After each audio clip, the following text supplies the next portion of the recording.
So we have 7 core values at my company, and I'll share. I'm not going to go through the list of what they are, although they're right there on the wall. But I'll share how we came to them, because I think values are really important for an organization. There are a lot of companies that have core values that they did a brainstorming session. They wrote them down, a bunch of words that sound good. They put them on a poster like that one. There, you can see right there. And then nobody, they didn't do anything with it after that. Nobody remembers what they are. And that's not the case with Mirasee. And something really important about core values is that you don't decide what you want them to be. You unearth them. They're what's already there. And so we got, and this is not a process I invented. This is drawn from the work of Patrick Lencioni and others. But we got our whole team in a room in person. And at the time, we were a much smaller team. And we went through this exercise to kind of codify what is the secret sauce? What is special about the way we work that is different from other places? And we codified these values. And we codified 6 core values. And if you're looking carefully at the wall behind me, you can count 1, 2, 3, 4, 5, 6, 7. There are 7 core values. And that's because we codified these values in, 2013 or something like that.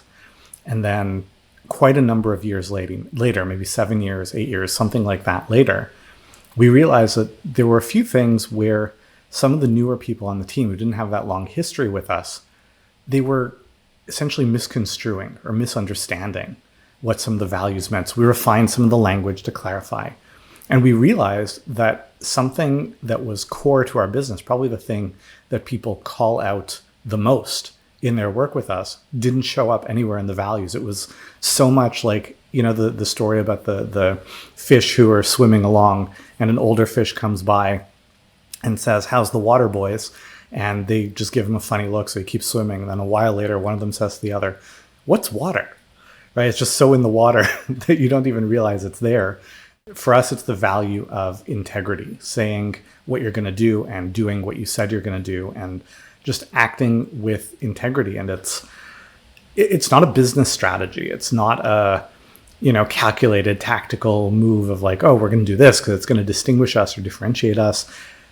We operate this way because it would just be really strange for us to operate any other way. And it's funny, sometimes the things, the more core they are to you, the harder it is to see them. And it took poring over customer feedback emails and engagement questionnaires and all this kind of stuff to be like, hey, wait a minute, there's this pattern that's not showing up in our core values that we talk about and call out every week within our organization. So the values were kind of reformulated a little bit, and that was added. And this is in response to someone asked me a question, well, which is your favorite of your core values? And I don't have a favorite. It's kind of like saying, which is your favorite kid? You might appreciate more or less different things about them, but they're all a part of who you are, and that's the nature of values. But there's a special quality to the value of integrity because in a lot of ways it's foundational to everything else that we do.